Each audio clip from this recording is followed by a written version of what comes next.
বিজ্ঞান আর কল্পনার সীমা যেখানে মিলেমিশে একাকার, সেখানেই আছেন এক বিস্ময়কর মানুষ, প্রফেসর রুদ্র। তিনি শুধু এক বিজ্ঞানী নন, এক দুঃসাহসী অভিযাত্রীও।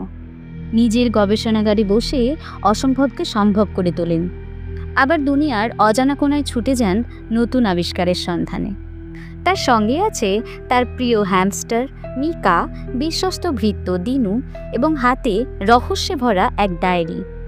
কখনো হারিয়ে যান মহাকাশের অন্ধকারে, কখনো লড়েন অতিপ্রাকৃত শক্তির সঙ্গে, আবার কখনো পদার্পণ করেন অতীত বা ভবিষ্যতের অজানা জগতে।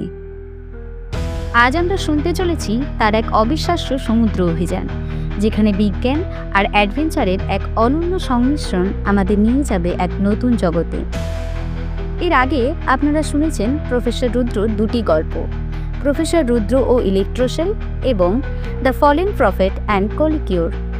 তাহলে চলুন শুনে আসি আজকের গল্প। সৈকত কর্মকারের কলমে প্রফেসর রুদ্র সিরিজের তৃতীয় গল্প, প্রফেসর রুদ্র ও নীলান্তিশ।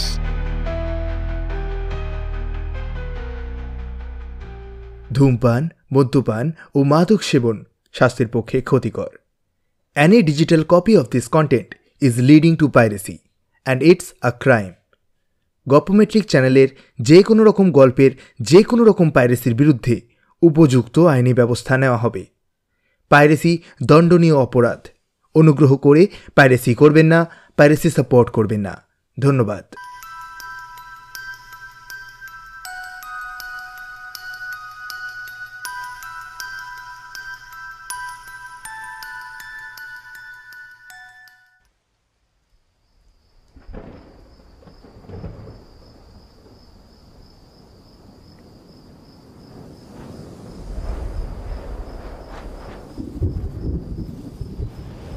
জুলাই, রাত প্রায় শেষের দিকে। জানালার বাইরে ঘন মেঘ জমেছে, তবে বৃষ্টি হবার সম্ভাবনা নেই বলেই মনে হচ্ছে। মাঝে মাঝে বিদ্যুতের ঝলকানিতে অন্ধকার কেটে যাচ্ছে। আমি ডেস্কের সামনে বসে পুরনো কিছু নোট ঘাঁটছিলাম। একটি অসম্ভব গবেষণায় লিপ্ত হয়েছি এখন। মানুষের নখকে সোনায় পরিণত করা যায় কিনা, সেটাই আমার গবেষণার মূল বিষয়। আমার বিশ্বাস, যদি মানবদেহের প্রাকৃতিক কেরাটিনকে সোনায় রূপান্তরিত করা সম্ভব হয়, তাহলে সেটা ধাতুবিদ্যা ও জৈব রসায়নের এক যুগান্তকারী আবিষ্কার হবে। শুধু বিজ্ঞান নয়, গোটা অর্থনীতির চালচিত্রই বদলে যাবে। আমার নিজস্ব বাড়িতেই একটা ল্যাবরেটরি আছে। বাইরের জগতের সঙ্গে খুব একটা যোগাযোগ রাখি না, একা একাই কাজ করি। শুধু আমার ছোট্ট একটা সঙ্গী আছে, একটা হ্যামস্টার, নাম মিকা। ও মাঝে মাঝেই খাঁচা থেকে পালিয়ে আমার পড়ার টেবিলে উঠে আসে, খেলতে যায়। আজও তাই করল, লাফ দিয়ে আমার টেবিলে উঠে এলো। আমি একগাল হেসে ওকে কোলে তুলে নিলাম। কি রে, তোরও কি সোনার নখ চাই? ওর চোখে কৌতূহল। আমি ওর দিকে এক টুকরো বাদাম বাড়িয়ে দিচ্ছে। ঠিক তখনই দরজার কলিং বেলটা বাজল। এত রাতে কে আসতে পারে? উঠে দরজা খুলতেই দেখি পোস্টমাস্টার। তিনি আমার হাতে একটি চিঠি দিয়ে তার কাজ সম্পন্ন করে চলে গেলেন। চিঠিটা হাতে তুলে নিয়ে খামের ওপর চোখ পড়তেই বুকের মধ্যে থুক করে উঠল। প্রেরক ডক্টর সায়ন্তনী ঘোষ। চিঠিটা পড়ে আমি থমকে গেলাম। এক মুহূর্তের জন্য যেন অতীতে ফিরে গেলাম, সেই কলেজের দিনগুলোতে, যখন সায়ন্তনী আমার সহপাঠিনী ছিল। সায়ন্তনীকে নিঃশব্দে ভালোবেসেছিলাম, কিন্তু কখনো মুখ ফুটে বলার সাহস হয়নি। কারণ আমি জানতাম সায়ন্তনীর মন অন্য কারো জন্য ধরা, তার সিনিয়র নিলয়ের জন্য। যখন জানতে পেরেছিলাম যে সায়ন্তনী নিলয়কে ভালোবাসে, তখন আর কিছু বলিনি। নিজের ভালোবাসাকে গোপন রেখে হাসি মুখে দূরত্ব বজায় রেখেছিলাম। তারপর একদিন শুনলাম তারা বিয়ে করেছে। সেদিন বুঝেছিলাম কিছু গল্পের কখনো শুরু হয় না, শেষও হয় না, শুধু থেকে যায়। কিন্তু এরপর ঘটে যায় সেই ভয়াবহ অগ্নিকাণ্ড।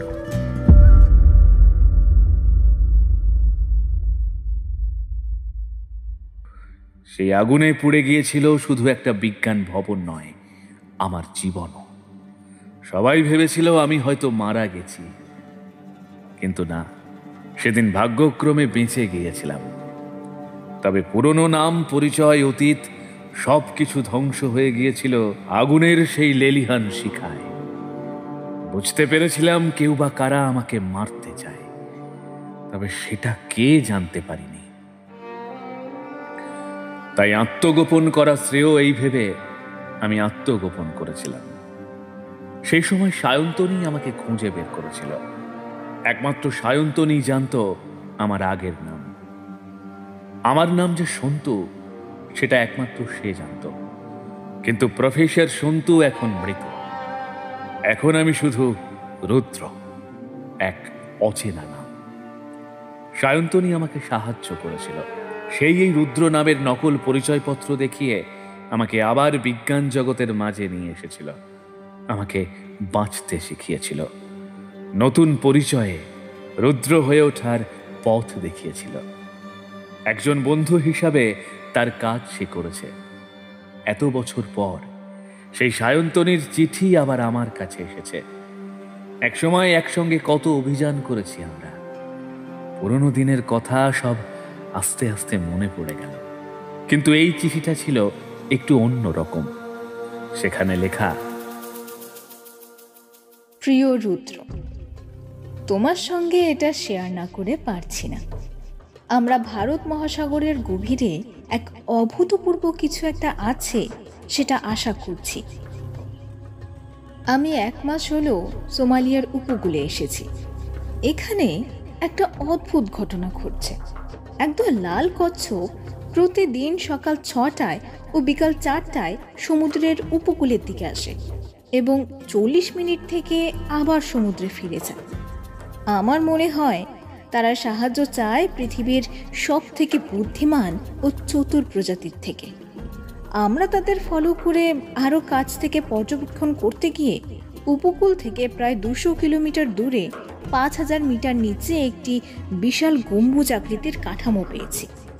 এটা সোনার মতো চকচকে, কিন্তু স্বর্ণ নয়।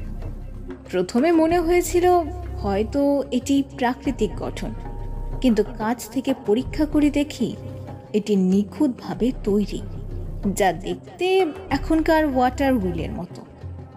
এমন কিছু যা প্রকৃতি কখনো তৈরি করতে পারে না। তার পাশে কিছু অদ্ভুত লিপিও খোদাই করা ছিল।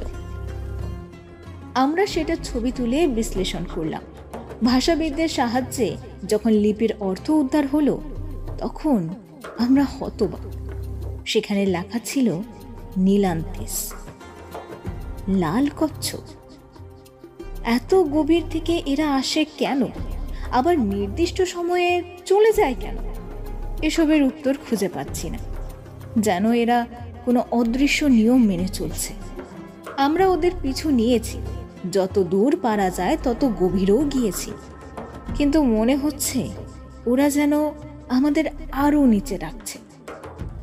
কিন্তু আমাদের কাছে এত উন্নত ইকুইপমেন্ট নেই যে ওদের সঙ্গে আরও নিচে যেতে পারবো।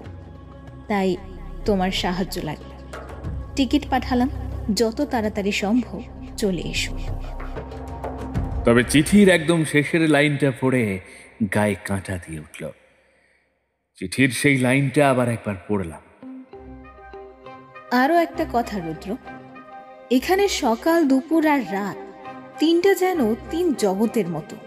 সকালে গ্রীষ্মের রোদে পুড়তে হয়, দুপুরে হঠাৎ ঝড় বৃষ্টি নামে, আর রাত হলেই ঠান্ডায় হাত পা জমে আসে। যেন প্রতিদিন 3টা ঋতু আমাদের ঘিরে ধরে। জিনিসগুলো খুব অদ্ভুত।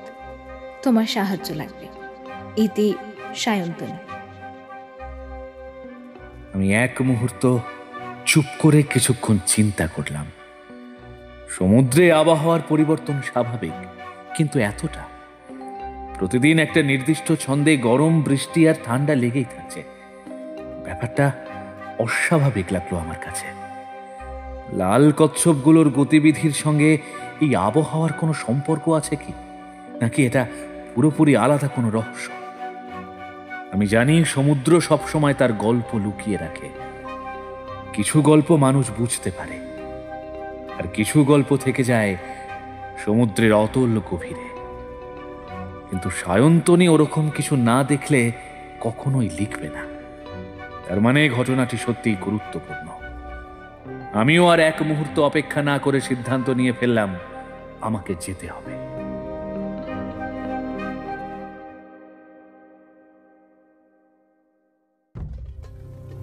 জুলাই বিমান যখন ধীরে ধীরে নেমে আসছিল, আমি জানালার পাশে বসে নিচের দৃশ্য দেখছিলাম। সোনালী বালির বিস্তার, ছড়িয়ে থাকা পাহাড়, আর তারপর বিশাল জলরাশি। সোমালিয়া, একটা নাম যা আমার কাছে অজানা, কিন্তু আমার তৈরি এক যন্ত্র আমাকে এখানে পৌঁছে দিয়েছে। আমি কখনোই দিক নির্দেশনায় তেমন দক্ষ ছিলাম না, কিন্তু নেভিগেটর 7 ছিল। এটা আমার নিজের হাতে বানানো একটা বিশেষ যন্ত্র, যা পৃথিবীর যে কোনো প্রান্তে আমাকে পৌঁছে দিতে পারে। শুধু গন্তব্য সেট করতে হয়, তারপর সেটাই ঠিক করে দেয় কোন ফ্লাইট কোথা থেকে ট্রান্সপোর্ট নিতে হবে, এমনকি কোন রাস্তা বেশি নিরাপদ। আমি যখন সায়ন্তনীর চিঠি পেলাম, সঙ্গে সঙ্গে নেভিগেটর 7-এ তথ্য ইনপুট করলাম। মাত্র কয়েক সেকেন্ডের মধ্যে স্ক্রিনে ভেসে উঠল, route calculated, Dhaka Mogadishu nearest coastal point. এখন আমি সেই পরিকল্পনা মাফিক এগোচ্ছি। মোগাদিশু বিমানবন্দরে নামতেই যন্ত্রটা আবার সচল হলো।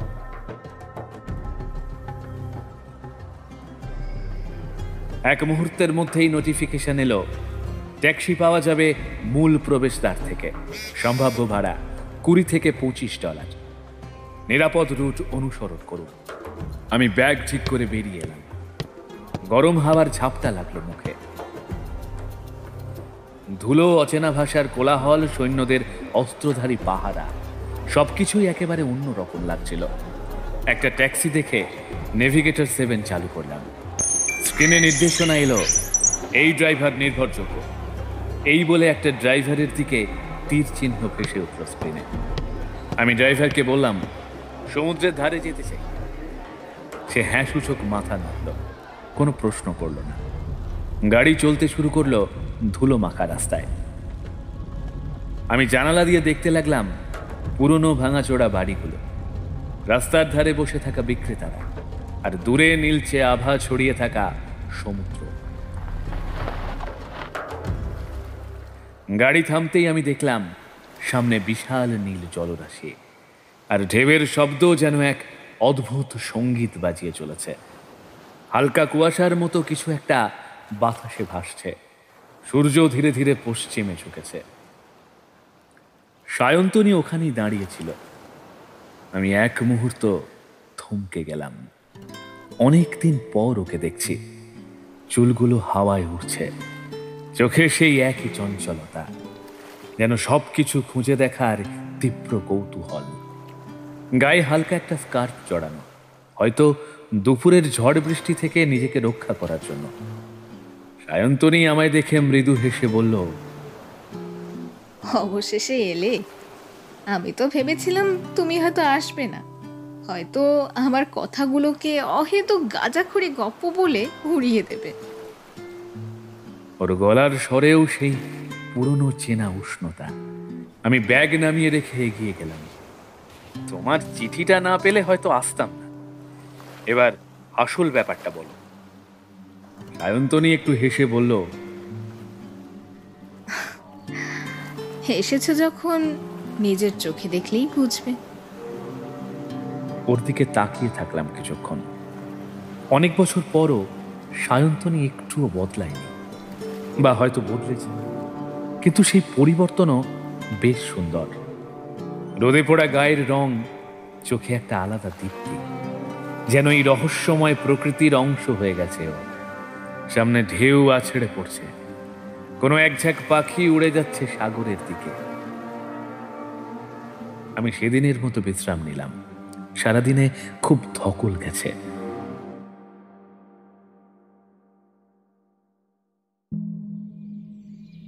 21শে জুলাই। সকালবেলা ঘুম ভাঙতেই মনে হলো আমি যেন অন্য কোনো জগতে আছি। জানালা দিয়ে তাকিয়ে দেখি সূর্যের আলোতে পুরো সৈকত ঝলমল করছে। বালির ওপর আলোর প্রতিফলন এতটাই তীব্র যে চোখ সরিয়ে নিতে হয়। গরমে শরীর জ্বলে যাচ্ছে, বাতাস যেন থমকে গেছে। সায়ন্তনী সকাল থেকেই বাইরে, আমি ওকে খুঁজতে বের হলাম। বালিতে পা রাখা যাচ্ছে না, এতটাই উত্তপ্ত। আশপাশে কয়েকজন জেলে জাল মেরামত করছে, তাদের গায়েও ঘাম চকচক করছে। বেলা বাড়তেই আকাশ হঠাৎ গাঢ় হতে লাগলো। কোথা থেকে যেন মেঘ এসে চারিদিকে ঢেকে ফেলল। কিছুক্ষণ আগেও যেখানে উত্তপ্ত বাতাস বইছিল, এখন সেখানে হঠাৎ ঠান্ডা বাতাস বইতে শুরু করেছে।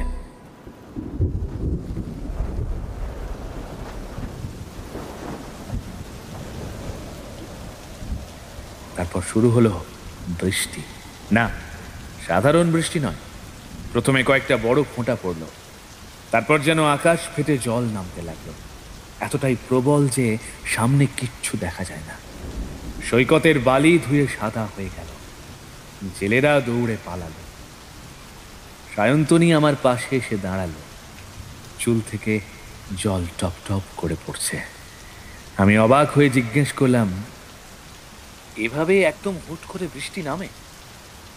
সায়ন্তনী মাথা নেড়ে জানালো, এখানে সময়টা কেমন যেন ভেঙে ভেঙে আসে। এই মুহূর্ত গরম, পরের মুহূর্তে ঝড়।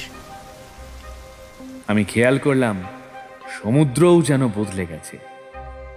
সকালবেলার শান্ত ঢেউয়ের জায়গায় এখন উত্তাল জলরাশি। মনে হচ্ছে কিছু একটা এর গভীরে নড়াচড়া করছে। রাতে শীত লাগায় কম্বল গায়ে দিতে হলো। এটা অবিশ্বাস্য। কাল সারাদিন যে সৈকত উত্তাপে দগ্ধ হচ্ছিল, রাত নামতেই সেখানে ঠান্ডায় দাঁত কাঁপতে শুরু করলো। সকালে উঠে দেখি সমুদ্র একেবারে স্থির, যেন কিছুই হয়নি কাল। আমি গতকালের ঘটনাগুলো একটা ছোট নোটবুকে লিখে রাখলাম।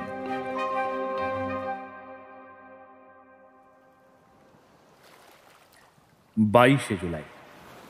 আমি সৈকতের ধারে একটা বড় পাথরের আড়ালে বসে অপেক্ষা করছিলাম। সায়ন্তনী বলেছে লাল কচ্ছপগুলো সকালে আর বিকালে, আবার কখনো কখনো মাঝরাতেও আসে, কিন্তু কেউ জানে না কেন। ওদের গতিবিধি নিয়মিত, অথচ অস্বাভাবিক। সৈকত একেবারে নিঃশব্দ, শুধু ঢেউয়ের গুঞ্জন শোনা যাচ্ছে। আমি নোটবুকটা হাতে নিয়ে অপেক্ষা করছিলাম। রাত 12:47। সাগরের জলে হালকা আলো দেখা গেল, যেন গভীরের কোনো কিছু ধীরে ধীরে ওপরে উঠছে। আমি দম বন্ধ করে তাকিয়ে থাকলাম। তারপর প্রথমে আমি লাল কচ্ছপটাকে দেখলাম। এগুলো সাধারণ কচ্ছপের মতো নয়, গায়ে লালচে আভা, যেন জলের নিচে আগুন জ্বলছে। ধীরে সুস্থে এগিয়ে আসছে বালির ওপর, একটার পর একটা। অন্তত 150 থেকে 200 তো হবেই। রাত 12:55। ওরা একসঙ্গে উপকূলে উঠে এলো, কিন্তু যা অবাক করলো তা হলো ওরা এলেও কিছু খুঁজছে না, কিছু খাচ্ছেও না। শুধু কিছুক্ষণ স্থির হয়ে থাকলো, যেন কিসের অপেক্ষায়। তারপর সবাই একসঙ্গে একটা নির্দিষ্ট দিকে এগোতে লাগলো। আমি সায়ন্তনীকে ধাক্কা দিয়ে বললাম, ওরা একই লাইনে চলছে, দেখছো? সায়ন্তনী আস্তে মাথা নাড়ল। সায়ন্তনী আগেই আমাকে বলেছিল, কিন্তু বিশ্বাস করতে পারিনি। সায়ন্তনী বলল, এদের আসার পেছনে কোনো কারণ আছে রুদ্র। এরা যেন আমাদের কোথাও যাওয়ার সংকেত দিচ্ছে। তারা যেন পৃথিবীর সব থেকে বুদ্ধিমান প্রজাতির কাছে সাহায্য চায়। আমরা ধীরে ধীরে ওদের দিকে এগোলাম। কচ্ছপগুলো সৈকতের একদম শেষ প্রান্তে গিয়ে থামল। তারপর কিছুক্ষণ স্থির থেকে আবার জলে ভাসা নৌকার মতো ধীরে ধীরে ফিরে গেল সমুদ্রে। সকাল 12:47। জলের নিচে লাল আলো দেখা গেল। রাত 12:50। লাল কচ্ছপেরা উপকূলে উঠে এলো। রাত 12:55। তারপর ফিরে গেল সমুদ্রে। রাত তখন গভীর। ঢেউয়ের একটানা শব্দের মাঝে সায়ন্তনীর শ্বাস প্রশ্বাস স্পষ্ট শোনা যাচ্ছিল। আমরা দুজনেই সমুদ্রের দিকে তাকিয়েছিলাম, যেখানে লাল কচ্ছপগুলো একের পর এক জলের গভীরে মিলিয়ে যাচ্ছিল। আমি আস্তে আস্তে বললাম, তোমরা আগের বার এই কচ্ছপের পিছনে সমুদ্রে গিয়েছিলে? ঠিক কতটা গভীরে গিয়েছিলে? সায়ন্তনী একটু চুপ করে রইল, যেন পুরনো স্মৃতিগুলো মাথায় সাজিয়ে নিচ্ছে। তারপর আস্তে করে বলল, উপকূল থেকে 200 মিটার দূরে আর প্রায় 5000 মিটার গভীরে। আমি হতভম্ব হয়ে ওর দিকে তাকালাম। 5000? হ্যাঁ, আমাদের সাবমেরিনের ক্ষমতা ছিল ঠিক ওই পর্যন্ত। এর বেশি গভীরে যাওয়ার উপায় ছিল না। কিন্তু রুদ্র, বিশ্বাস করো, আমরা থামতে চাইনি। ওই ওই কচ্ছপগুলো, তারা যেন আমাদের আরও নিচে ডাকছিল। আমি ওর চোখের দিকে তাকিয়ে বুঝতে পারছিলাম এটা নিছক কল্পনা নয়। ও সত্যিই এমন কিছু দেখেছে যা ব্যাখ্যা করা সহজ নয়। আমি গভীর স্বরে বললাম, ওখানে কি দেখেছিলে? সায়ন্তনী কিছুক্ষণ চুপ করে থেকে নিচু গলায় বলল, সেখানে আমরা একটা অদ্ভুত গঠন দেখেছিলাম, ঠিক ওয়াটার হুইলের মতো। বিশাল একটা চাকা, যেন সমুদ্রের স্রোত ওটার চারপাশে ঘুরছে। আমার শরীর দিয়ে শিহরণ বয়ে গেল। ওয়াটার হুইল সমুদ্রের এত গভীরে? হ্যাঁ, কিন্তু সেটা কি ছিল জানি না। একটা জৈবিক গঠন, নাকি প্রাচীন কোনো ধ্বংসাবশেষ, অথবা আমাদের কল্পনার বিভ্রম। আমি চুপচাপ শুনছিলাম। সমুদ্র রহস্যময় এটা জানি, কিন্তু এই রহস্য যে এত গভীর হতে পারে সেটা বোঝা কঠিন। আমি ধীর গলায় বললাম, আমাদের আরো গভীরে যেতে হবে সায়ন্তনী। সায়ন্তনী দীর্ঘ শ্বাস ফেলল।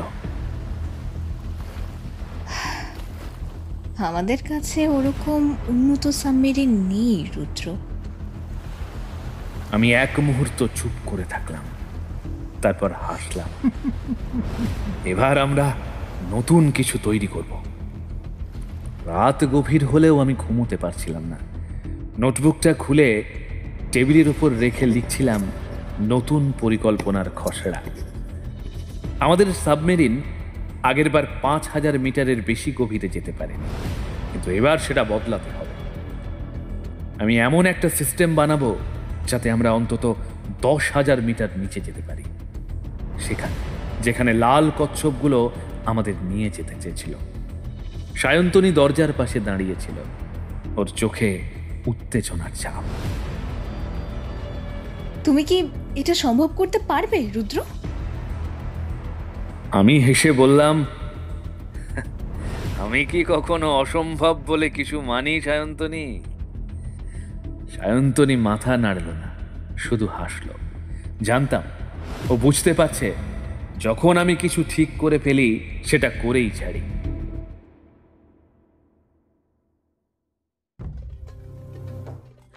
2 আগস্ট। অনেকদিন পেরিয়ে গেছে।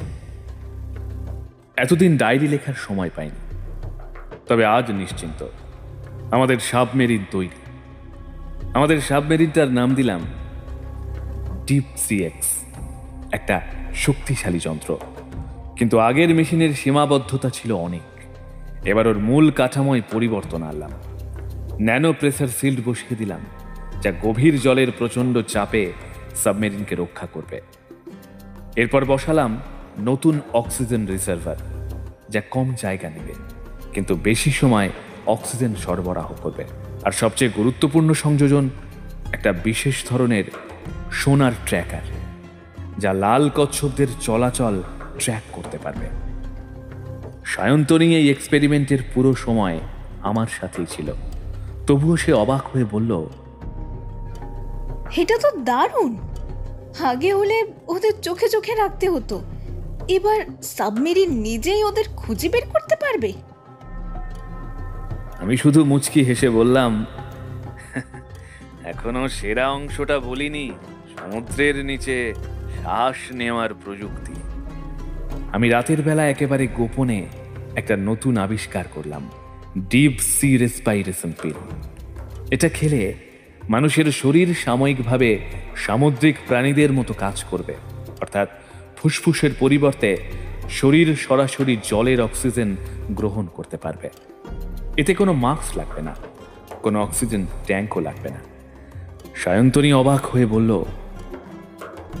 এটা আবার কখন বানালে? জানতেই পারলাম না।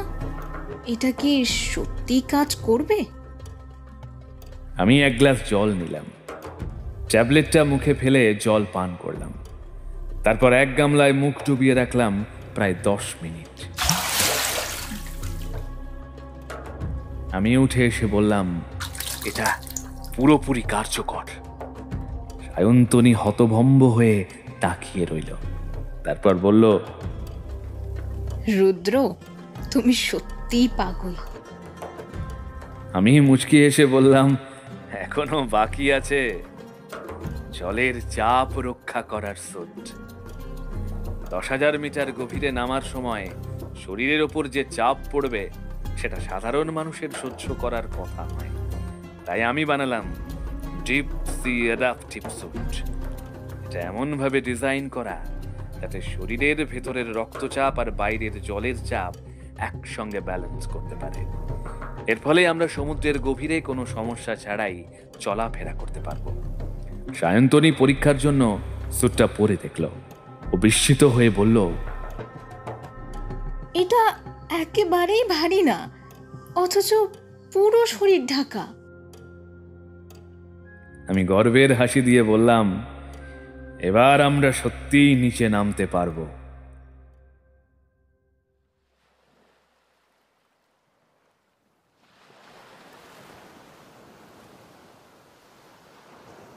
তেসরা আগস্ট।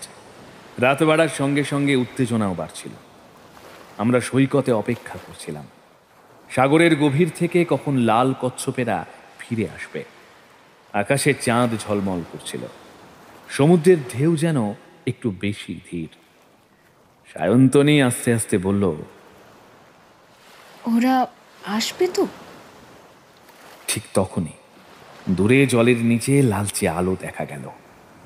ওরা এসেছে, একটা, দুটো, তারপর আরো বেশি। লাল আভা ছড়িয়ে পড়ল সমুদ্রের গায়ে। কচ্ছপগুলো ধীরে সুস্থে উপকূলের দিকে এগিয়ে এলো, ঠিক আগের রাতের মতোই। আমরা সাবমেরিনে ঢুকে ইঞ্জিন চালু করলাম। ডিপ সি এক্স এবার প্রস্তুত। রুদ্র, তুমি রেডি?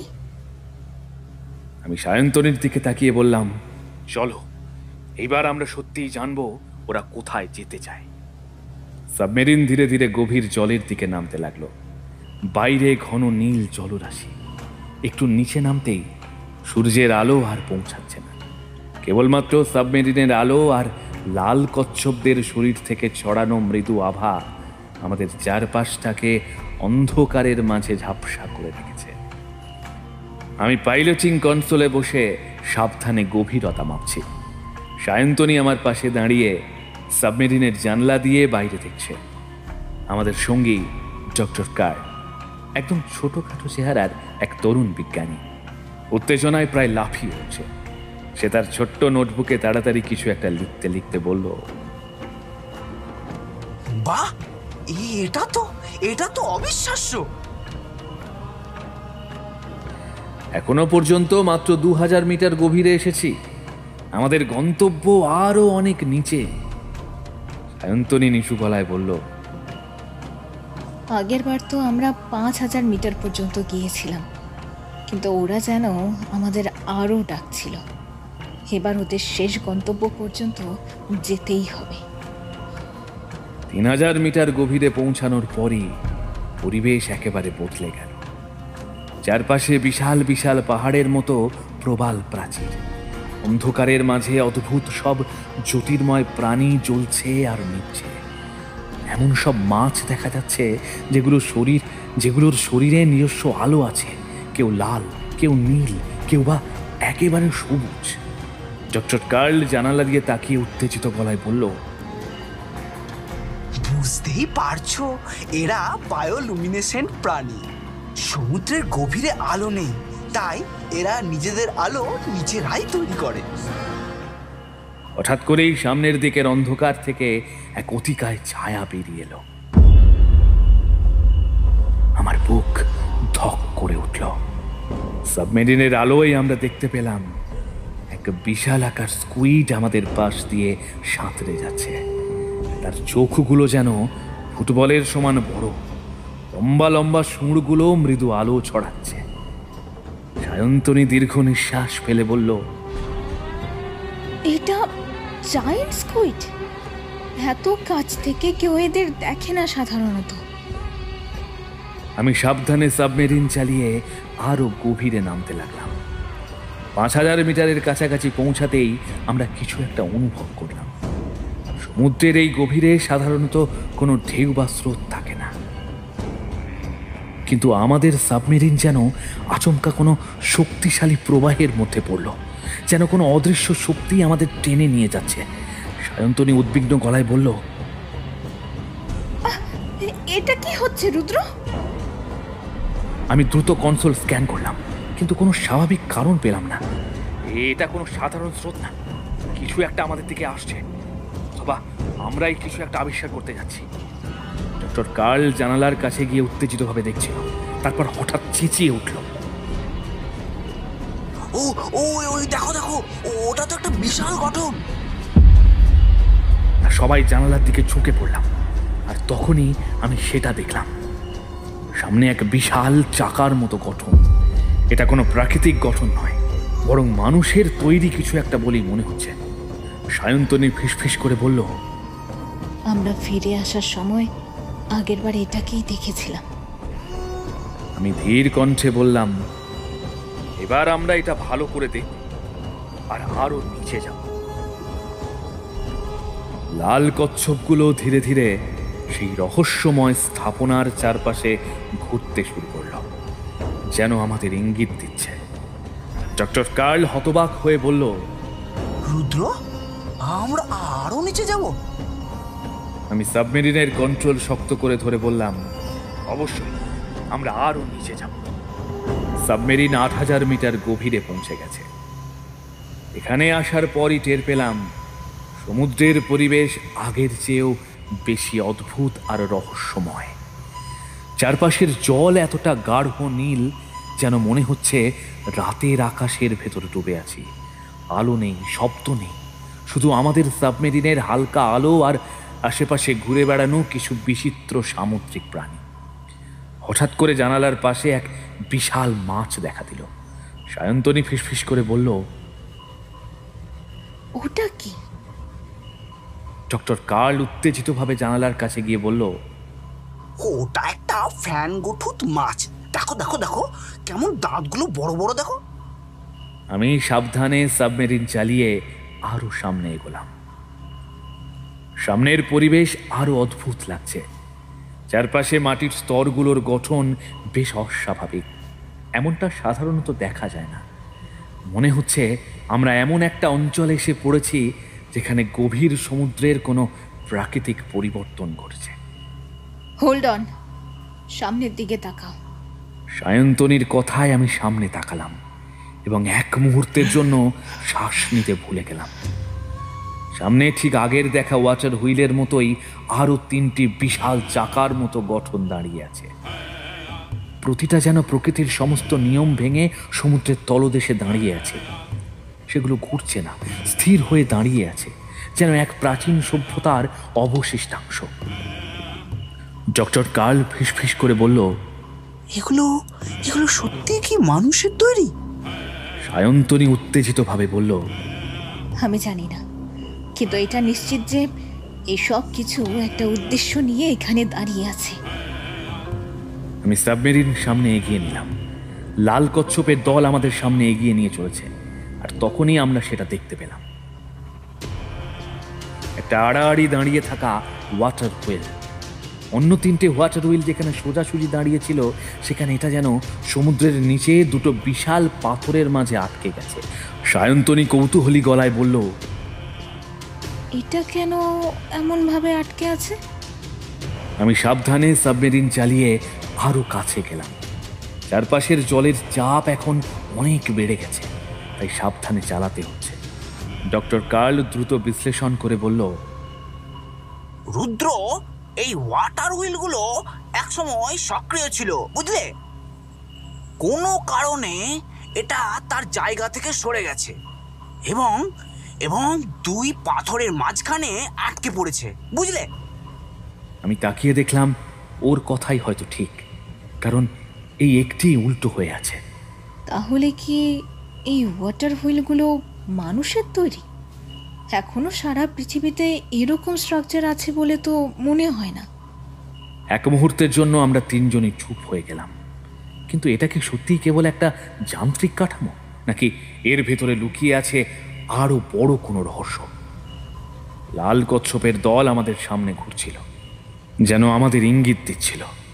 আমি সাবমেরিনের কন্ট্রোল শক্ত করে ধরে বললাম, আমরা নামবো, এবার আমাদের ওটা কাছ থেকে দেখতেই হবে। আমি সাবমেরিনের কন্ট্রোল প্যানেলে একটা শেষবারের মতো নজর বুলিয়ে নিলাম। বাইরের চারপাশে অন্ধকার আর রহস্যে ঘেরা সেই বিশাল ওয়াটার হুইলটা যেন আমাদের অপেক্ষায় আছে। ডক্টর কার্ল কাঁপা গলায় বলল, আমরা কি সত্যি বাইরে যাচ্ছি? সায়ন্তনী আত্মবিশ্বাসী গলায় বলল, অবশ্যই। আমরা এত দূর এসেছি শুধু দেখার জন্য না, জানার জন্য। আমি মাথা ঝাঁকিয়ে বললাম, চলো, এবার আমাদের সত্যি সমুদ্রের অংশ হতে হবে। আমরা তিনজন সাবমেরিনের নিচে থাকা ছোট্ট ডিপ্রেসার চেম্বারে ঢুকলাম। এখানে চাপ ধীরে ধীরে সামুদ্রিক চাপের সমান করা হবে, যাতে আমরা নিরাপদে বের হতে পারি। আমি 3টে রেসপাইরেশন পিল বের করে তাদের দিলাম। এই পিল খেলে আমাদের ফুসফুস সামুদ্রিক অক্সিজেন শোষণ করতে পারবে, কোনো অক্সিজেন মাস্কের দরকার নেই। সায়ন্তনী আমার হাত থেকে একটা নিয়ে মুখে ফেলল। ডক্টর কার্ল কিছুটা দ্বিধাগ্রস্ত হলেও শেষ পর্যন্ত খেয়ে ফেলল। এটা কি আসলে কাজ করবে? ডক্টর কার্ল ভীত স্বরে বলল। আমি হাসলাম, চিন্তা নেই ডক্টর কার্ল, এখন 2 ঘন্টার জন্য তুমি নিশ্চিন্ত। এরপর আমরা সবাই ডিপ সি অ্যাডাপটিভ স্যুট পরে দিলাম। সায়ন্তনী হাত তুলে বলল, এটা আশ্চর্যজনকভাবে হালকা। আমি মাথা নেড়ে বললাম, এটা প্রেসার ব্যালেন্সড। এটা আমাদের শরীরের ভেতরের চাপ আর বাইরের চাপকে সমান রাখবে। 10,000 মিটার গভীরতাতেও আমরা কোনো অসুবিধা ছাড়াই চলাচল করতে পারব। ডক্টর কার্ল ধীরে ধীরে হাত নাড়িয়ে বলল, আমি কি স্বপ্ন দেখছি নাকি? আমরা কি সত্যি সেই গভীরতার সমুদ্রের মধ্যে নামতে যাচ্ছি? হ্যাঁ, চলো স্বপ্ন সত্যি করি। ডিপ্রেসার চেম্বারের লক খুলতেই চারপাশে গা ছমছমে নিস্তব্ধতা নেমে এলো। সামুদ্রিক জলের ঘন অনুভূতি আমাদের শরীরকে ঘিরে ধরল, কিন্তু আশ্চর্যের বিষয়, কোনো অস্বস্তি লাগলো না। আমি ধীরে ধীরে জলের মধ্যে হাত নাড়িয়ে দেখলাম একেবারে স্বাভাবিক লাগছে। ডক্টর কার্ল বিস্ময়ে বলল, আমরা আসলে শ্বাস নিতে পারছি। এটা অসাধারণ অনুভূতি রুদ্র, যেন সমুদ্রই আমাদের আপন করে নিয়েছে। চারপাশের দৃশ্য একেবারে অন্যরকম। আমরা এখন জলের নিচের এত গভীরে, যেখানে সাধারণত মানুষ কখনো আসে না। সামনে সেই বিশাল ওয়াটার হুইল 2টো বিশাল পাথরের মাঝে আটকে আছে। লাল কচ্ছপের দল আমাদের চারপাশে ধীরে ধীরে ঘুরছে, যেন তারা আমাদের পথ দেখাচ্ছে। আমি সামনে এগিয়ে গিয়ে ওয়াটার হুইলের গঠনটা পরীক্ষা করতে লাগলাম। সেটা আমাদের থেকে 25 গুণ বড়। আমাদের দেখতে হবে এটা আসলে কি দিয়ে তৈরি। ডক্টর কার্ল ওয়াটার হুইলের ধাতব অংশের উপর হাত রেখে বলল, এটা ধাতব, কিন্তু কোনো সাধারণ ধাতু নয়। এমন কিছু যা কখনো মুচড়ে ধরেনি, বুঝলে? এটা শত শত বছর পুরনো হতে পারে। প্রতিটা হুইলের দরজার সামনে সেই লেখা নীলান্তিশ। এরপর আমরা ধীরে ধীরে লাল কচ্ছপের পিছনে এগিয়ে চলেছি। ওদের চলার পথ যেন আমাদের গন্তব্যের দিকেই নিয়ে যাচ্ছে। চারপাশের জলের স্তব্ধতা, অন্ধকার, আর আমাদের চারপাশে জ্বলতে থাকা সামুদ্রিক জীবগুলোর আলো এক অদ্ভুত অনুভূতি তৈরি করছিল। ওয়াটার হুইলের সামনে এসে দেখি একটা সংকীর্ণ প্রবেশ পথ রয়েছে। লাল কচ্ছপগুলো একের পর এক তার ভেতরে ঢুকে যাচ্ছে। আমরা একে অপরের দিকে তাকালাম। ডক্টর কার্ল উত্তেজনায় ফিসফিস করে বলল, তাহলে তাহলে তাহলে আমরা কি যাচ্ছি? হ্যাঁ, যাচ্ছি আমরা। আমি সাবধানে সেই প্রবেশ পথে ঢুকে পড়লাম। সায়ন্তনী আর কার্লও আমার পেছনে। আমরা প্রবেশ করতেই আলো জ্বলে উঠল। আমি বিস্ময়ে তাকিয়ে রইলাম। আমাদের সামনে একটা গোটা শহর, কিন্তু এটা কোনো সাধারণ শহর নয়। এটা যেন ভবিষ্যতের কোনো শহরের রেপ্লিকা। উঁচু উঁচু সিলভার কালারের টাওয়ারগুলো জলের নিচে দাঁড়িয়ে আছে, তাদের গায়ে নীলাভ আভা ছড়িয়ে পড়ছে। রাস্তাগুলো জলের মধ্যে থেকেও স্থির, যেন কোনো অদৃশ্য শক্তি সেখানে জলের প্রবাহ আটকে রেখেছে। কোথাও কোনো ধ্বংসের চিহ্ন নেই, যেন কেউ এটাকে যত্ন করে আগলে রেখেছে বছরের পর বছর। সায়ন্তরী বিস্ময়ে ফিসফিস করে বলল, এটা কিভাবে সম্ভব? এটা তো মনে হচ্ছে কোনো শহরের নকল মডেল, কিন্তু বাস্তবের থেকেও অনেক অনেক বেশি উন্নত। আমি চারপাশে তাকালাম। কোথাও কোনো প্রাণের অস্তিত্ব নেই, কিন্তু শহরটা যেন জাগ্রত, যেন এটিই আমাদের দেখছে। শহরের মাঝখানে একটি বিশাল গোলাকার স্থাপনা, তার মাথার উপরে থাকা ক্রিস্টালগুলো থেকে নীল আলো বিচ্ছুরিত হচ্ছে। এটা দেখতে একটা শক্তির উৎসের মতো লাগছে। আমি সাবধানে চারপাশ পর্যবেক্ষণ করতে লাগলাম। লাল কচ্ছপগুলো আমাদের পথ দেখিয়ে নিয়ে চলেছে। আমার মনে হচ্ছে ওরা চায় আমরা আরো ভেতরে যাই। হ্যাঁ, আমারও তাই মনে হচ্ছে। চলো ওদের অনুসরণ করি। আমরা শহরের মাঝখান দিয়ে এগোতে থাকলাম। হঠাৎ লাল কচ্ছপগুলো একটা বড় সিলভার রঙের দরজার সামনে দাঁড়িয়ে গেল। ডক্টর কার্ল প্রবল উত্তেজনায় বলল, এই যে এই যে এই যে দেখো দেখো, এদিকে একটা একটা এটা তো এটা এটা তো একটা কক্ষের দরজা। আমি সাবধানে দরজার গায়ে হাত রাখলাম। দরজাটা হালকা একটা শব্দ করে ধীরে ধীরে খুলে গেল। আমরা ভেতরে ঢুকে অবাক হয়ে গেলাম। সামনের তাকগুলোতে সারি সারি বই রাখা, কিন্তু এগুলো সাধারণ বই নয়, এগুলোর পাতা আলাদা। জলের মধ্যে তাদের কোনো পরিবর্তন নেই, আর তাদের গায়ে অদ্ভুত প্রতীক খোদাই করা। সায়ন্তনী ধীরে ধীরে একটা বই তুলে বলল, রুদ্র দেখো, এগুলো তো কাগজের নয়, কিন্তু খুবই হালকা। ডক্টর কার্ল একটা বই খুলল, কিন্তু তার ভেতরের লেখা কোনো পরিচিত ভাষায় নয়। সে ফিসফিস করে বলল, এটাও না, না এটাও না, এটা কি কোনো হারিয়ে যাওয়ার সভ্যতার ভাষা? হ্যাঁ, হয়তো এটা আমাদের ভাষার থেকে উন্নত কিছু, কোনো অজানা জ্ঞান যে আমাদের সামনে খুলে যেতে পারে। কিন্তু আবার আমার মনে হলো লাল কচ্ছপগুলো আমাদের অনুসরণ করতে বলছে। তারা এবার আমাদের আরেকটি কক্ষের সামনে নিয়ে এল। আমি দরজার সামনে দাঁড়িয়ে হাত রাখতেই এটা ধীরে ধীরে খুলে গেল। আমাদের সামনে একটা বড় হেক্সাগোনাল কিউব রাখা। এটা দেখতে কোনো ধাতব পদার্থের মতো, কিন্তু এতটাই নিখুঁতভাবে তৈরি যে মনে হচ্ছে যেন এটা জীবন্ত। ডক্টর কার্ল বিস্ময়ে বলল, এটা তো অদ্ভুত। এর কোনো তো জোর নেই। এটা কিভাবে তৈরি হলো? হ্যাঁ, কিভাবে? আমি হাত বাড়িয়ে ধীরে ধীরে কিউবের গায়ে ছুঁয়ে দিলাম। হঠাৎই সেটা আলো ছড়াতে শুরু করলো। আমরা তিনজনই চমকে পিছিয়ে গেলাম। হেক্সাগোনাল কিউবটা মৃদু শব্দ করতে লাগলো। তারপর তার উপর ভাসমান কিছু প্রতীক জ্বলে উঠল, তারপর আবার সেটি বন্ধ হয়ে গেল। হেক্সাগোনাল কিউবটার চারপাশে ভেসে থাকা প্রতীকগুলো ধীরে ধীরে মিলিয়ে যাচ্ছে, কিন্তু তার গায়ের হালকা নীল আলো এখনো জ্বলজ্বল করছে। আমাদের হাতের সামনে এত বড় রহস্য, অথচ ঠিক তখনই আমার মনে পড়ল একটা গুরুত্বপূর্ণ বিষয়। এদিকে আমাদের পিলের সময় কিন্তু শেষ হতে চলেছে। অতি দ্রুত ঘড়ির দিকে তাকালাম, মাত্র 3 মিনিট বাকি। সায়ন্তনী আর ডক্টর কার্লো একসাথে চমকে উঠল। আমি দৃঢ় গলায় বললাম, আমাদের এখনই ফিরতে হবে। সায়ন্তনী একটু ইতস্তত করল, তারপর বলল, কিন্তু আমরা এই কিউবটাকে এখানেই রেখে যাব? না, এটা আমাদের সাথে নিয়ে যেতে হবে। এটা আমাদের কাছে একমাত্র প্রমাণ যে আমরা যা দেখেছি সব বাস্তব। আমি এক মুহূর্ত দেরি না করে বললাম, ঠিক আছে, কিউবটা আমরা নিয়ে যাব।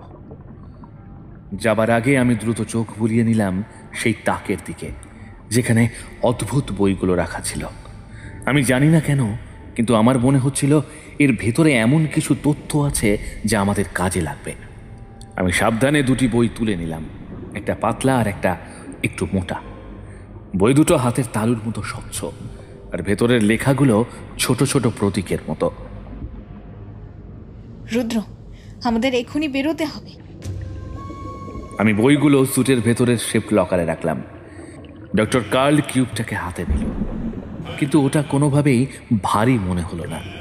আশ্চর্যের ব্যাপার, এত বড় একটা বস্তু অথচ কোনো ওজন নেই।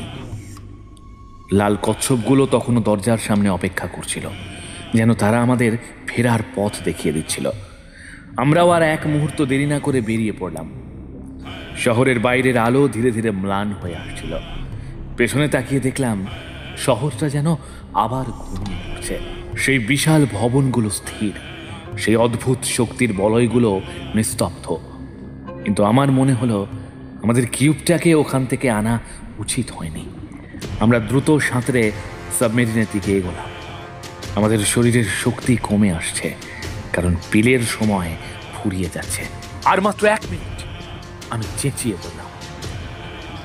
সায়ন্তনী, কার্ল আর আমি একে একে সাবমেরিনের ডিপ প্রেসার চেম্বারে ঢুকে দরজা বন্ধ করলাম।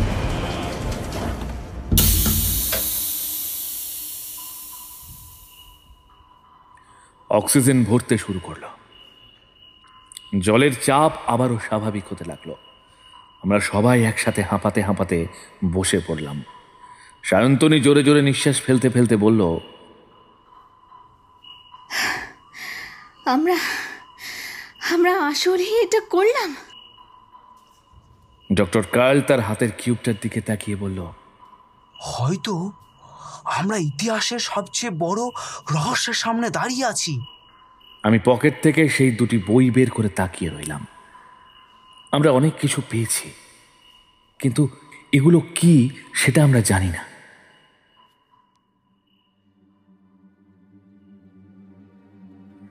8ই আগস্ট। এই ঘটনার পর 3 দিন পেরিয়ে গেছে। সমুদ্রের উপকূলের অদ্ভুত আবহাওয়া, যেটা কখনো গ্রীষ্মের মতো গরম, কখনো বর্ষার মতো বৃষ্টি, আবার কখনো হাড় কাঁপানো শীতল বাতাস বইত, সেটা এখন পুরোপুরি থেমে গেছে। এখন আবহাওয়া একেবারে স্বাভাবিক। আমি জানি না এটা ভালো নাকি খারাপ, কিন্তু আমার মনে হচ্ছে এই পরিবর্তনের পিছনে সেই হেক্সাগোনাল কিউব আছে। আরও একটা ব্যাপার লক্ষ্য করেছি, সেই লাল কচ্ছপগুলো উপকূল ছেড়ে যাচ্ছে না। আগে তারা নির্দিষ্ট সময় এসে আবার সমুদ্রের গভীরে চলে যেত, কিন্তু এখন তারা যেন এখানেই অপেক্ষা করছে। কিন্তু কেন? আমরা কি কিছু বদলে দিয়েছি, নাকি আমরা এমন কিছু এনেছি যা ওদের জন্য গুরুত্বপূর্ণ? 10ই আগস্ট। এই 2 দিন ধরে আমি একা কাজ করছি। সায়ন্তনী আর ডক্টর কার্ল বিশ্রাম নিচ্ছে, কিন্তু আমার মাথায় একটা জিনিসই ঘুরছে, সেই বইগুলির রহস্য। আমি আমার ল্যাবে বসে সেই বই দুটো পরীক্ষা করছি। আমি বইয়ের পাতাগুলো উল্টে যাচ্ছি, কিন্তু এবার খেয়াল করলাম একটা অদ্ভুত ব্যাপার। এই পাতাগুলো কাঁচের মতো স্বচ্ছ, কিন্তু এতই নমনীয় যে হাতের স্পর্শে যেন মখমলের মতো মনে হচ্ছে। আমি একটা পাতার ওপর হালকা জল ঢেলে দেখলাম। জলের ফোঁটাগুলো সেখানে পড়ার সঙ্গে সঙ্গে গড়িয়ে নিচে পড়ে গেল, কিন্তু পাতার গায়ে একটা ফোঁটাও টিকে থাকলো না। আমি অবাক হয়ে হাত বুলিয়ে দেখলাম শুকনো। এটা কেমন ধরনের উপাদান? আমি আরো পরীক্ষা করতে গেলাম। একটা ছোট মোমবাতি জ্বালিয়ে বইয়ের এক পাশে ধরলাম। আগুনের তাপ বাড়তে থাকলেও পাতার কোনো পরিবর্তন হলো না। আমি এক মুহূর্ত অপেক্ষা করলাম, তারপর সরাসরি শিখার মধ্যে একটা পাতা ছুঁয়ে দিলাম। কিন্তু আশ্চর্যজনকভাবে পাতাটা একটুও পোড়ার চিহ্ন দেখালো না। এটা কিভাবে সম্ভব? আমাদের পরিচিত কোনো কাগজ বা ধাতু এভাবে আচরণ করে না। কেউ এটা এমনভাবেই তৈরি করেছে যেন কোনো প্রাকৃতিক উপাদানে এর ক্ষতি না হয়। কিন্তু পাতাগুলোর গায়ে ছোট ছোট প্রতীক খোদাই করা। প্রথমে এগুলোকে কোনো অজানা ভাষা মনে হয়েছিল, কিন্তু কিছুক্ষণ পর্যবেক্ষণ করার পর আমি একটা অদ্ভুত মিল খুঁজে পেলাম। এগুলোর প্রতীকগুলো চেনা চেনা লাগছে, কিন্তু ঠিক ধরতে পারছি না কেন। হঠাৎ আমার মাথায় এলো একটা চিন্তা। আমি দ্রুত একটা আয়না আনলাম এবং বইয়ের পাতার পাশে ধরে রাখলাম। তখনই আমি সত্যিটা বুঝতে পারলাম। এটা কোনো অজানা ভাষা নয়, এটা প্রাচীন পালি ভাষা, কিন্তু মিরর ইমেজে অর্থাৎ উল্টো করে লেখা। আমি দ্রুত বইয়ের প্রথম পাতাটা আয়নার সামনে ধরলাম, আর তাতেই পরিষ্কারভাবে পড়তে পারলাম। তাতে যা লেখা ছিল তা পড়ে আমার রক্ত যেন জমে গেল। আমরা এমন কিছু খুলে ফেলেছি যা আসলে বন্ধই থাকা উচিত ছিল। কোনো মানুষ এই লেখা লিখেছে, কিন্তু উল্টো করে লেখার কারণ সে চেয়েছিল এই ভাষা শুধুমাত্র বেছে নেওয়া কেউ বুঝুক। আমি ল্যাবের এক কোণে বসে সেই দুটি রহস্যময় বই নিয়ে পড়ছি। প্রথম বইটা খুলতেই বুঝলাম এটা কিউবের ম্যানুয়াল। ভিতরে অসংখ্য চিহ্ন আর সংকেত দেওয়া, যেগুলো বোঝার জন্য আমাকে আরো সময় নিতে হবে। কিন্তু আমার মন এখন আর একটা বইতে আটকে আছে।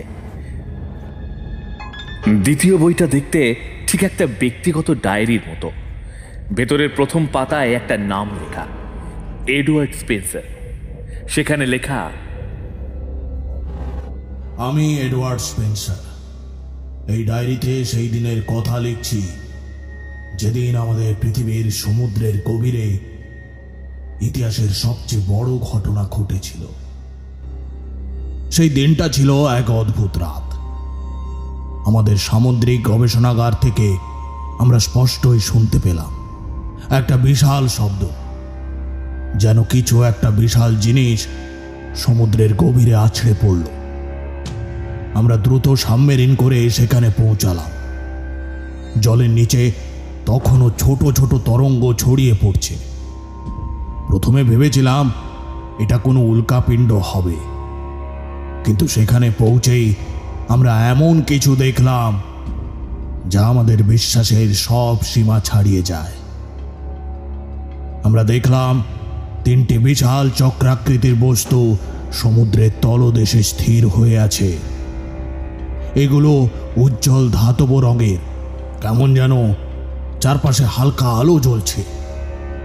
তবে সবচেয়ে অবাক করা বিষয় ছিল সেখানে ছিল লাল রঙের কিছু কচ্ছপ। কিন্তু এগুলো কোনো সাধারণ কচ্ছপ ছিল না। তাদের চোখগুলো বড় বড়, গভীর, আর দৃষ্টিতে এক অদ্ভুত বুদ্ধিমত্তার ছাপ। তারা আমাদের দিকে তাকিয়েছিল, আর ঠিক তখনই আমরা তাদের কথা শুনতে পেলাম। না, তারা মুখে কিছু বলেনি, আমাদের মাথার ভেতর সরাসরি কথাগুলো আসছিল। আমাদের পুরো টিম কেমন যেন অবাক হয়ে যায়। এ যে টেলিপ্যাথি! তারা জানালো তারা এই পৃথিবীর নয়, তারা এসেছে এক দূরবর্তী জলময় গ্রহ থেকে, যা এই সৌরমণ্ডলের কাছাকাছি অবস্থিত। তাদের পুরো গ্রহটাই জল, যেখানে কোনো স্থলভাগ নেই, আর তারা সেই পরিবেশেই অভিযোজিত হয়েছে। কিন্তু সমস্যা ছিল তারা আসলে পৃথিবীতে নামতে চায়নি। তাদের এক যন্ত্র বিকল হয়ে যাওয়ায় তারা এখানে আটকে পড়েছে। তাদের নাকি যন্ত্রের একটি অংশ আটকে গেছে, যার ফলে তারা ফিরে যেতে পারছে না। তারা আমাদের সাহায্য চাইল। আমরা যখন সেই বিশাল চাকতির ভেতরে প্রবেশ করলাম, তখন যা দেখলাম তাতে আমার শরীর শিউরে উঠল। আমার চারপাশে বিশাল এক হলঘর, আর তার মাঝখানে পৃথিবীর বিভিন্ন শহরের এক একটা নিখুঁত মডেল দাঁড়িয়ে আছে। পৃথিবীর প্রতিটা বিখ্যাত শহর, new York, London, Tokyo, Delhi, Cairo এবং মস্কো, এমনকি ছোট ছোট গ্রাম পর্যন্ত, প্রতিটি জায়গার গঠন, রাস্তা, মানুষের বসতি সব কিছুই কেমন যেন নিখুঁতভাবে তৈরি করা। কিন্তু কেন কেন তারা আমাদের পৃথিবীর এই মডেল বানিয়েছে? খবর এলো প্রতিটি যন্ত্রের ভেতরে এমন কিছু রয়েছে যা খুব অবাক করে দেয়। প্রতিটা যন্ত্রের মধ্যে পৃথিবীর আলাদা আলাদা অংশের অনুকরণ তৈরি করা আছে। এদিকে ওদের 4টি যন্ত্রের মধ্যে 3টি ঠিক হয়ে গেছে। ওদের কথা শুনে মনে হলো তারা খুব তাড়াহুড়ো করছে, যেন দ্রুত এখান থেকে চলে যেতে চায়। কিন্তু হঠাৎ একটা চিন্তা আমার মাথায় এলো, আমার দলের বাকি সদস্যরা কোথায়? আমি দ্রুত যোগাযোগ করার চেষ্টা করলাম তাদের সঙ্গে, কিন্তু কারোর কোনো সাড়া পেলাম না। আমি বুঝলাম আমার দলের সবাই মারা গেছে। এই লাল কচ্ছপের মতো দেখতে প্রাণীগুলো আসলে কখনোই আমাদের সাহায্য চাইছিল না। তারা আমাদের ব্যবহার করছিল শুধুমাত্র। তারা চায় না আমরা তাদের রহস্য জানি। তাদের একটাই লক্ষ্য, এই যন্ত্রগুলো ঠিক করা এবং এখান থেকে যত তাড়াতাড়ি সম্ভব পালিয়ে যাওয়া, যাতে আমরা কেউ জানতে না পারি কেন তারা এখানে এসেছিল। আমি জানতাম এখন আমি যা করব সেটাই ঠিক করবে পৃথিবীর আগামী ভবিষ্যৎ। আমি দ্রুত ভাবতে শুরু করলাম। আমার কাছে বেশি সময় নেই। আমি তাদের বললাম, আমি নতুন একজন বিজ্ঞানী, আমার একটু সময় লাগবে এই যন্ত্রগুলো পুরোপুরি বুঝতে। তারা আমার মস্তিষ্ক পড়তে পারবে, তাই সরাসরি কিছু ভাবাও বিপজ্জনক ছিল। আমি ধীরে ধীরে ওদের কাছ থেকে সমস্ত তথ্য বের করার চেষ্টা করলাম। এখন আমি জানি এই যন্ত্রগুলো কোনোভাবেই পৃথিবীর বাইরে যাওয়া উচিত নয়, কারণ এরা পৃথিবীর তথ্য নিয়ে তাদের গ্রহে যাচ্ছিল। তাই আমি এই 2টি বই লিখে গেলাম। প্রথমটি এই যন্ত্র সম্পর্কে, আর দ্বিতীয়টি আমার শেষ বাণী। আমি জানি যদি এই যন্ত্রগুলো সক্রিয় থাকে তাহলে একদিন পৃথিবীতে কিছু ঘটবে, তাই আমি একটি উপায় রেখে যাচ্ছি। এই যন্ত্রগুলো চালানোর জন্য একটি বিশেষ লুডোর ছক্কার মতো বস্তু আছে। এটিকে 2বার উপরে তুলে আবার একবার নিচে নামালে 2 ঘন্টার মধ্যে পুরো যন্ত্র ব্যবস্থা ধ্বংস হয়ে যাবে। কিন্তু আমি এটা করতে পারবো না, কারণ এরা মানুষের মস্তিষ্ক পড়তে পারে। যদি আমি কোনোভাবে ধ্বংসের পরিকল্পনা করি তারা সঙ্গে সঙ্গে জেনে যাবে। তাই আমি এই বইয়ে সেই রহস্য লিখে গেলাম পালি ভাষায় উল্টো করে, কারণ আমি জানি এই প্রাণীগুলো পৃথিবীর সমস্ত ভাষা জানে, কিন্তু তারা পালির উল্টো লেখা ভাষা বোঝে না। এখন আমার সময় শেষ। আমি জানি আমি এখান থেকে আর কোনোদিনই বের হতে পারবো না। কিন্তু যদি কোনোদিন কেউ এই বই খুঁজে পায় তাহলে জেনে রেখো, এই যন্ত্রগুলোর একটিও যেন পৃথিবীর বাইরে না যায়। আমি আমার জীবন দিচ্ছি, কিন্তু আশা করছি কেউ একজন আমার অসমাপ্ত কাজ শেষ করবে। এই শুভকামনা রইল অজানা ভবিষ্যতের জন্য। আমি ধীরে ধীরে ডায়েরির শেষ পৃষ্ঠায় হাত রাখলাম। এডওয়ার্ড স্পেন্সার, এই মানুষটা নিজের জীবন দিয়ে আমাদের জন্য একটা উপায় রেখে গেছে। আমাদের হাত মুঠো হয়ে গেল। আমি জানি এখন কি করতে হবে।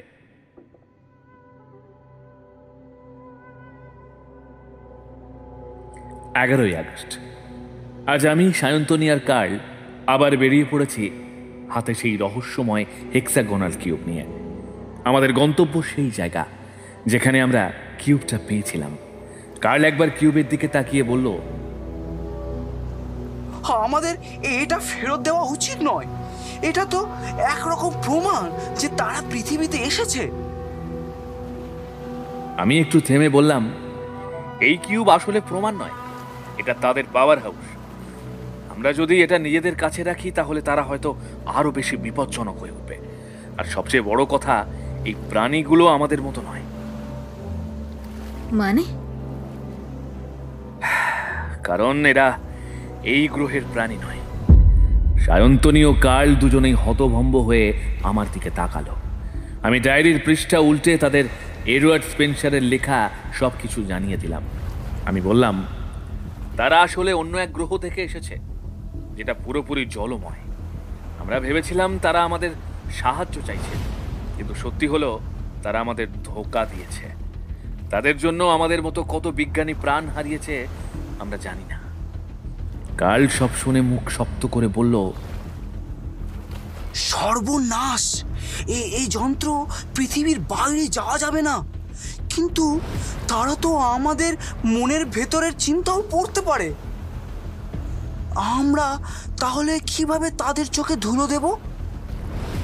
আমি মৃদু হেসে বললাম, সেজন্যই আমার তৈরি আরেকটা বিশেষ পিল, কলিকিউর। আমি ছোট ছোট 3টি ক্যাপসুল বের করে তাদের হাতে দিলাম। এই পিল খেলে আমাদের মস্তিষ্কের তরঙ্গ একেবারে ব্লক হয়ে যাবে, কোনো টেলিপ্যাথি কাজ করবে না, তাদের সম্মোহন করার ক্ষমতাও নষ্ট হয়ে যাবে। সায়ন্তনী পিলটা হাতে নিয়ে ঘুরিয়ে ঘুরিয়ে দেখল, তারপর কোনো প্রশ্ন ছাড়াই খেয়ে ফেলল। কার্ল একটু দ্বিধা করলেও অবশেষে সেও নিল। আমি নিজেরটা খেয়ে বললাম, এখন আমরা পুরোপুরি সুরক্ষিত।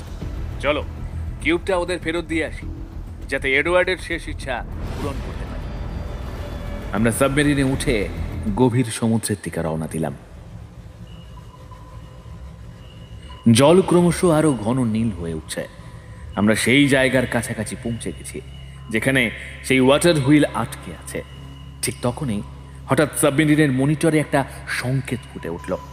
আমি দ্রুত স্ক্রিনের দিকে তাকিয়ে বললাম, সমস্যা আছে, উপরে কিছু দ্রুতগতির বোট আমাদের দিকে আসছে। সায়ন্তনী সেদিকে তাকিয়ে কেঁপে উঠল, বুকে হাত দিয়ে বসে একটা কথাই বলল, জলদস্যু। সোমালিয়ার এই অঞ্চলে জলদস্যুরা খুবই সক্রিয়। তারা যে আমাদের মতো বিজ্ঞানীদেরও ছেড়ে দেবে না তা আমি ভালো করেই জানি। আমরা সাবমেরিনের উপরের ডেকে উঠে এলাম। দেখলাম বাইরের 3টি বিশাল বোট আমাদের ঘিরে ফেলেছে। মুখ ঢাকা কিছু লোক বন্দুক তাক করে রেখেছে। তাদের একজন চিৎকার করে বলল, তোমাদের কাছে যা আছে সব দিয়ে দাও। আমি জানি যদি আমাদের কাছে কিছু না পায় এমনিতেও আমাদের মেরে ফেলবে। এরকম সময় আমার মস্তিষ্ক আর নার্ভ খুব তাড়াতাড়ি কাজ করে। আমি শান্ত গলায় বললাম, আমরা গুপ্তধনের সন্ধানে যাচ্ছি। একটা মানচিত্র পেয়েছি যেখানে বলা হয়েছে সমুদ্রের গভীরে বিশাল ধনরত্ন লুকিয়ে আছে। যদি তোমরা আমাদের যেতে দাও তাহলে আমরা তোমাদের অংশ দেব। জলদস্যুরা একে অপরের দিকে তাকালো। তাদের নেতা একটু এগিয়ে এসে বলল, গুপ্তধন? আমি জোর দিয়ে বললাম, হ্যাঁ, কয়েকশো বছরের পুরনো একটা শহর যেখানে আছে অমূল্য ধনসম্পদ, কিন্তু সেটা খুব গভীরে লুকানো আছে। আমাদের সাবমেরিন ছাড়া কেউ ওখানে যেতে পারবে না। জলদস্যুরা পরস্পর ফিসফিস করে নিজেদের মধ্যে কথা বলতে লাগলো।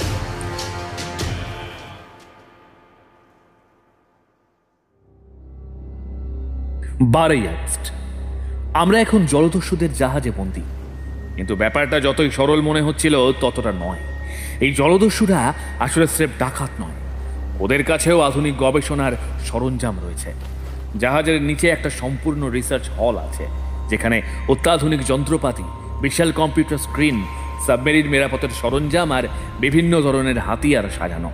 তাদের নেতা আমাদের নির্দেশ দিল, তোমাদের সাবমারিনের মতো এখন আমাদের সাবমারিনগুলোও ওই একই জায়গায় যাওয়ার জন্য ঠিক করো। আমাদের বাধ্য হয়ে কাজ করতে হলো। 16ই আগস্ট 5 দিন টানা পরিশ্রমের পর রাতে আমি একা জেগে উঠে এলাম। আমাদের সাবমেরিনের সঙ্গে ওদের দুটো সাবমেরিনকেও গভীর সমুদ্র অভিযানের জন্য তৈরি করে দিলাম। এখন আমাদের সাথে 40 জন জলদস্যু নামবে গভীর সমুদ্রে।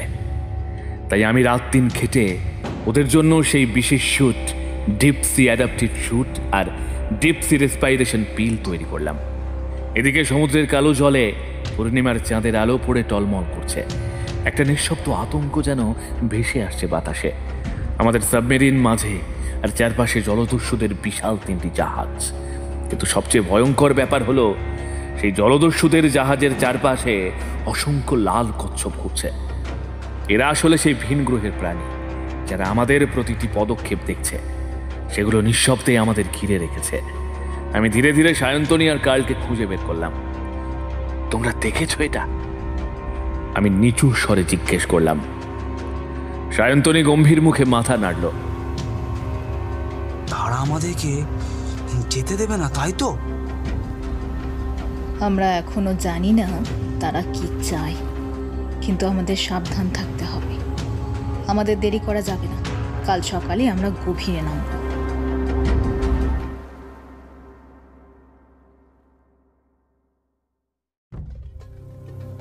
18 আগস্ট। সায়ন্তনী ও কার্ল এতদিন হাসপাতালে ছিল। তাদের কিছু হলে নিজেকে ক্ষমা করতে পারতাম না। আর আমিও আজ আমার দেশের বাড়ি ফিরেছি, তাই মন মেজাজ ঠিক ছিল না। আজ মন একটু শান্ত, তাই সেদিনের পর কি হয়েছিল সেটা লিখে রাখি। সেদিন আমরা আবারও গভীর সমুদ্রের সেই অদ্ভুত জায়গায় ফিরে গিয়েছিলাম, যেখানে প্রথম সেই হেক্সাগোনাল কিউব পেয়েছিলাম। জলদস্যুরা আমাদের সাথে এলেও ওদের চেহারায় স্পষ্ট সন্দেহের চাপ। তারা বিশ্বাস করতে চায়নি যে আমার তৈরি সেই পিল তাদের সমুদ্রের নিচে শ্বাস নিতে সাহায্য করবে, তাই তারা সেই পিল খায়নি। ওদের সন্দেহ ছিল আমি পিল খাইয়ে ওদের ঘুম পাড়িয়ে পালিয়ে যাব। এখন আর সন্দেহ করার উপায় নেই, কারণ জায়গাটায় পা রাখার কিছুক্ষণের মধ্যেই ওদের শরীর খারাপ হতে শুরু করলো। প্রথমে মাথা ঝিমঝিম করতে লাগলো, তারপর একে একে সবাই কুঁচকে গেল যন্ত্রণায়। জলদস্যুদের সর্দার যন্ত্রণায় কাতর হয়ে পড়ল। এটা কি হচ্ছে? আমি চুপচাপ ওদের দিকে একবার তাকালাম আর বাড়িয়ে দিলাম আমার তৈরি পিলগুলো। ওরা বাধ্য হয়ে একে একে পিলগুলো গিলে ফেলল। মাত্র কয়েক সেকেন্ডের মধ্যেই সবাই স্বাভাবিক হয়ে গেল। এটাই তো চেয়েছিলাম আমি। এখন ওরা সবাই আমার তৈরি পিলের প্রভাবের মধ্যে, আর সেই কারণে ওরা আর লাল কচ্ছপগুলোর টেলিপ্যাথির আওতায় থাকবে না। আমি জলদস্যুদের বললাম, এই কিউবটা নাও। তোমরা যদি সত্যিই গুপ্তধন চাও তাহলে কাজটা ঠিকমতো করতে হবে। চারটি ওয়াটার হুইলের প্রতিটাতে এমন কিউব লুকিয়ে আছে। প্রতিটা কিউবকে দুবার উপরে আর একবার নিচে ঘুরিয়ে একটি গোল সমতল জায়গায় রাখতে হবে। এই কাজটি চারটি হুইলের মধ্যেই একসঙ্গে করতে হবে, তাহলেই দরজা খুলবে আর গুপ্তধনের সন্ধান মিলবে। জলদস্যুরা লোভী চোখে একে অপরের দিকে তাকালো। ওরা এতটাই গুপ্তধনের নেশায় মত্ত যে বুঝতেই পারলো না আমার আসল উদ্দেশ্য কি। এই প্রক্রিয়া শুরু হলে ওয়াটার হুইলগুলো ধ্বংস হয়ে যাবে। এই যন্ত্রগুলো নষ্ট হলে এই ভিন গ্রহের প্রাণীগুলো আর আমাদের গ্রহ থেকে পালাতে পারবে না। এদিকে লাল কচ্ছপগুলো আমাদের চারপাশে ঘুরছে। ওদের অস্বস্তি যেন বেড়ে গেছে। তারা কারোর সাথে টেলিপ্যাথিতে যোগাযোগ করতে পারছে না, শুধু দেখে যাচ্ছে। ওরাও জানে কিছু একটা হতে চলেছে। ঠিক হলো, প্রথম 3টি ওয়াটার হুইলে অন্যান্য জলদস্যুরা যাবে, আর আমরা যাব সেই বিশেষ ওয়াটার হুইলে যেটা আড়াআড়িভাবে দুটো পাথরের মাঝে ফেঁসে আছে। আমার সাথে যাবে সায়ন্তনী, কার্ল, জলদস্যুদের সর্দার আর তার আরও 3 জন জলদস্যু। এই ওয়াটার হুইলটা সবচেয়ে বিপজ্জনক, কারণ এটা এতদিন আড়াআড়ি অবস্থায় আটকে ছিল। আমরা যখন সেটার ভেতরে ঢুকবো তখন কি ঘটবে জানি না, কিন্তু এটা নিশ্চিত আজকেই সব ফয়সালা হয়ে যাবে। আমরা ঢুকে পড়লাম সেই আড়াআড়িভাবে ফেঁসে থাকা ওয়াটার হুইলের ভেতর। চারদিকে এক অদ্ভুত নিস্তব্ধতা, যেন এখানে শতাব্দীর পর শতাব্দী ধরে সময় থমকে আছে। অন্ধকারে ঘেরা এই জায়গার মাঝে কেবল আমাদের হেলমেটের লাইটগুলোই পথ দেখাচ্ছিল। চারপাশের দেওয়ালগুলো যেন ধাতব নয়, বরং কোনো জৈব পদার্থ দিয়ে তৈরি, নিখুঁতভাবে মসৃণ, কিন্তু গায়ে হাত ছোঁয়ালেই একটা হালকা কম্পন অনুভব হচ্ছিল, যেন এটা একটা জীবন্ত কাঠামো। আমাদের নিঃশ্বাস ভারী হয়ে আসছিল। অবশেষে সেই বিশেষ কক্ষে ঢুকলাম, যেখানে সেই হেক্সাগোনাল কিউব রাখা ছিল। আমরা এর আগে যেমনটা দেখেছিলাম ঠিক তেমনই আছে, কিন্তু এখানে আসার পর থেকেই আমার একটা অদ্ভুত অনুভূতি হচ্ছিল। আমি এইসব নিয়ে ভাবার সময় পেলাম না। আমি জানতাম আমাদের সময় কম, তাই দ্রুত সেই কিউবটা হাতে তুলে নিলাম। আমার পরিকল্পনা অনুযায়ী দুবার ওপরে তুললাম আর একবার নিচে নামালাম। মাঝখানে একটা হালকা শব্দ হলো, যেন কোথাও কোনো চক্র ঘুরছে। তারপর আমি সেই কিউবটা সর্দারের হাতে দিয়ে বললাম, এই নিন, সব গুপ্তধন আপনার। এগিয়ে যান। সর্দারের চোখে এক মুহূর্তের জন্য সন্দেহের ছাপ ফুটে উঠল। সে আমাদের এত সহজে ছেড়ে দেবে না এটাও জানতাম। সর্দার গম্ভীর গলায় বলল, তোমরাও আমাদের সাথে যাবে। আমি চাই তোমরা নিজের চোখে গুপ্তধন দেখতে পাও। আমার ভেতরটা এক মুহূর্ত কেঁপে উঠল, কিন্তু আমি নিজেকে শান্ত রেখে বললাম, আমরা যেতে পারবো না সর্দার। আমাদের স্যুটের সেফটি ফিচার কাজ করছে না। বেশি গভীরে গেলে আমরা মরে যাব। কিন্তু সত্যি বলতে আমি আগে থেকেই সায়ন্তনী আর কার্লের স্যুটের সেফটি ফিচার লো করে রেখেছিলাম। এর ফলে ওদের শরীরে অক্সিজেনের ঘাটতিতে কষ্ট পেতে শুরু করলো। সায়ন্তনী হাঁপাচ্ছিল, কার্লের মুখ ফ্যাকাশে হয়ে যাচ্ছিল। আমি দ্রুত সর্দারকে দেখিয়ে বললাম, দেখুন দেখুন, ওরা শ্বাস নিতে পারছে না। দয়া করে আমাদের যেতে দিন। সর্দার কিছুক্ষণ আমাদের দিকে তাকিয়ে থাকলো, তারপর বলল, ঠিক আছে, তবে তোমাদের সাথে আমাদের দুজন লোক যাবে, যাতে তোমরা পালিয়ে যেতে না পারো। আমার মনে তখনও চাপা টেনশন। আমরা ধীর পায়ে ওয়াটার হুইল থেকে বেরিয়ে সাবমেরিনের দিকে রওনা দিলাম। কিন্তু এই সময় আমি চুপি চুপি তাকের উপরে রাখা আরও দুটি বই আমার স্যুটের সেফটি পকেটে রেখে দিলাম। এই বইগুলোতে কি লেখা আছে আমি জানি না, কিন্তু আমার মনে হচ্ছে এগুলো অনেক বড় কিছু লুকিয়ে রেখেছে। আমার চারপাশে লাল কচ্ছপগুলো ভাসছিল। ওদের আচরণে পরিবর্তন এসেছে। তারা এখন দ্রুত সাঁতার কাটছে। আমরা সাবমেরিনে উঠে এলাম, সাথে সেই দুই জলদস্যুও। আমি আর দেরি করলাম না, সায়ন্তনী আর কার্লকে ঠিক করার ব্যবস্থা করলাম। তাদের শরীরের অক্সিজেনের ঘাটতি ঠিক করতে গিয়ে দেখলাম কার্লের নখে সামান্য নীলচে ছোপ পড়ে গেছে, শরীরে ঠান্ডা জমেছে। আমি তৎক্ষণাৎ কলিকিউরের কিছু পিল বের করে তাদের দিলাম। শুধু ওদের নয়, সাথে ওই দুই জলদস্যুকেও পিল দিলাম। কিন্তু ওরা বুঝতে পারার আগেই একে একে অচেতন হয়ে পড়ে গেল। সত্যিকারের গভীর ঘুম। ওটা আসলে ঘুমের পিল ছিল। আমি তাদের ধরে সাবমেরিনের দরজা খুললাম এবং রিমুভিং ট্যাঙ্কে ছুঁড়ে দিলাম। নিশ্চিত করলাম ওরা এমন জায়গায় পড়েছে যেখান থেকে সাঁতরে সাবমেরিনে ফিরতে পারবে না। কিন্তু ঠিক তখনই আমার চোখের সামনে যা ঘটতে লাগলো তা আমাদের শ্বাসরুদ্ধ করে দিল। আমি সাবমেরিনের ভিতর থেকে দেখতে পেলাম সেই যন্ত্রগুলো, অর্থাৎ ওয়াটার হুইলগুলো একসাথে নড়ে উঠল। যেন কোনো দীর্ঘ ঘুমের পর ওরা জীবন্ত হয়ে উঠেছে। চারপাশের সব লাল কচ্ছপ হঠাৎ করে গতি বদলে সেই যন্ত্রে প্রবেশ করতে লাগলো। আমি মুহূর্তের জন্য চুপ করে রইলাম। মুহূর্তের মধ্যে একটা কথা মনে এলো, এগুলো কি ওদের স্পেসশিপ? ওরা কি এতক্ষণ ধরে এই মেশিনগুলো চালু করার জন্য অপেক্ষা করছিল? আমাদের শরীরে শীতল স্রোত বয়ে গেল। কিছু একটা গড়বড় হচ্ছে। এরপর যা ঘটল সেটা আমাদের কল্পনার বাইরে। দেখলাম সেই যন্ত্রগুলো গোল করে ঘুরতে ঘুরতে সমুদ্রের ওপরে উঠতে লাগলো। আমি আর সময় নষ্ট করলাম না, সাবমেরিনের কন্ট্রোল হাতে নিয়ে দ্রুত সারফেসের দিকে রওনা দিলাম। জল কেটে উঠে এলাম সমুদ্রের পৃষ্ঠে। সামনে তাকিয়ে দেখলাম এক এক করে সব ওয়াটার হুইলগুলো প্রচণ্ড স্পিডে মহাকাশের দিকে উঠতে শুরু করেছে। আমরা হতবাক হয়ে শুধু দেখছিলাম। ঠিক তখনই শেষের ওয়াটার হুইলটা থেমে গেল। সেটা সমুদ্রের ওপরে ভাসছে, কিন্তু মহাকাশের দিকে যাচ্ছে না। তারপর হঠাৎ সেটার যন্ত্রের এক অংশ ঘুরতে লাগলো। এক মুহূর্ত পরে ওটা জলদস্যুদের 3টি জাহাজের দিকে ঘুরে গিয়ে বিশাল এক আলো ছুঁড়ে দিল।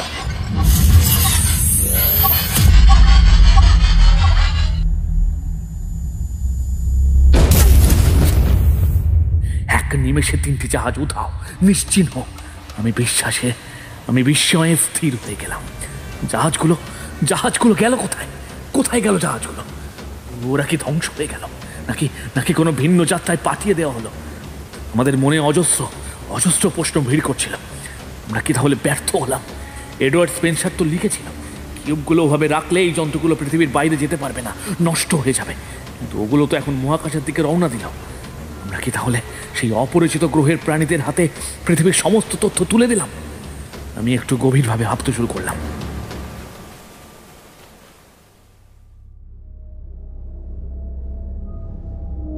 ভেবে না পেয়ে সায়ন্তনী ও কার্লকে হাসপাতালে ভর্তি করলাম। রাত কত হবে জানি না, আমি স্তব্ধ হয়ে গেলাম। সোমালিয়ায় রেডিওতে সংবাদ পাঠক বলে চলেছে,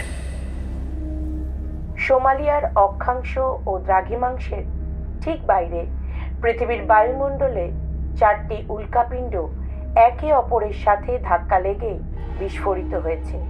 তবে আশ্চর্যের বিষয় হলো এই উল্কাগুলোর আসার কোনো পূর্বাভাস আবহাওয়া দপ্তর বা কোনো মহাকাশ গবেষণা সংস্থা পায়নি। এটি একটি বিরল ঘটনা এবং বিজ্ঞানীরাও এই বিষয়টি নিয়ে তদন্ত করছেন। আমার শরীর শিউরে উঠল। 4টি উল্কাপিণ্ড! আমি জানি ওগুলো উল্কাপিণ্ড ছিল না, ওগুলো ছিল 4টি ওয়াটার হুইল, সেই অজানা প্রাণীদের মহাকাশযান। এডওয়ার্ড স্পেন্সার যা লিখে গিয়েছেন সেটা মিথ্যা ছিল না। আমরা ব্যর্থ হইনি, ওরা পৃথিবীর বাইরে যেতে পারেনি। মনটা অনেকটা শান্ত হলো। এরপর সায়ন্তনীকে সবকিছু বলে আমি ফিরে এলাম বাড়ি।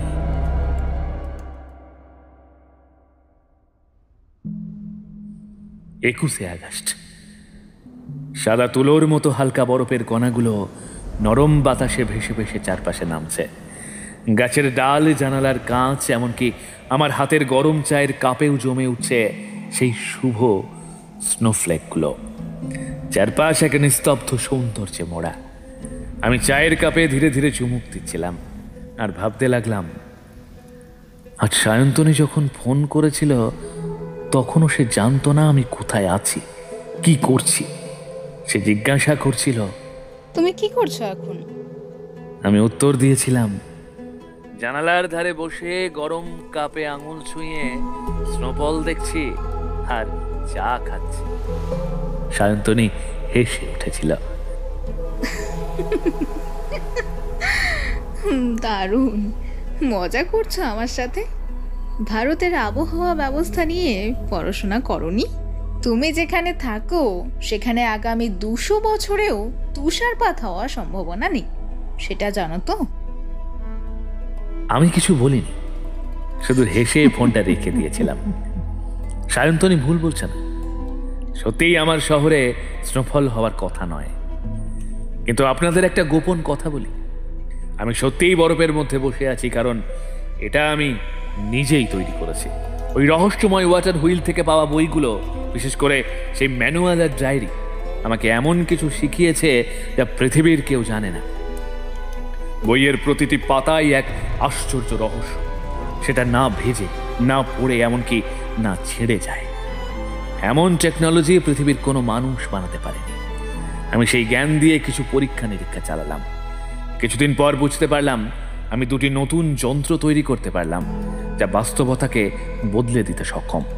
প্রথম যন্ত্রটা আমি একটা বন্দুকের আকারে বানালাম। আমি এর নাম দিলাম কোয়ান্টাম গান। এটা থেকে নির্গত আলো যার গায়ে পড়বে সে এত ক্ষুদ্র হয়ে যাবে যে সে কোয়ান্টাম রিয়েলামে প্রবেশ করবে। সময়, স্থান, ভর সবকিছুর সংজ্ঞা বদলে যাবে তার জন্য। দ্বিতীয় যন্ত্রটার নাম দিলাম এনভাইরন শিফটার। এটা আমার চারপাশের 1000 মিটারের মধ্যে থাকা পরিবেশকে বদলে দিতে পারে। গরমে শীত, মরুভূমিতে বৃষ্টি, পাহাড়ে সমুদ্র, সবই সম্ভব এই যন্ত্রের মাধ্যমে। সেই জন্যই সায়ন্তনী যতই হেসে বলুক যে আমার এলাকায় কখনো তুষারপাত হবে না, আমি জানি আমি চাইলে সেই বাস্তবতাকে বদলে দিতে পারি। এখন আমি তুষারের মধ্যে বসে চা খাচ্ছি, কারণ এই পরিবেশ আমি নিজেই তৈরি করেছি। কিন্তু আমার মনে একটা প্রশ্ন জাগছে। আমি ওয়াটার হুইলের সমস্ত যন্ত্র নষ্ট করেছি, লাল কচ্ছপেরা ভিড়ে গেছে। আমরা ভেবেছিলাম পৃথিবী বাঁচল, কিন্তু সত্যিই কি সব শেষ হয়ে গেছে? কেন জানি মনে হচ্ছে তারা আবার ফিরে আসবে।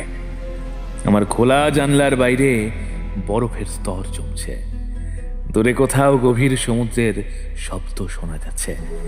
আমি চায়ের কাপে শেষ চুমুক দিলাম আর ভাবতে লাগলাম, আমাকে এবার তৈরি হতে হবে।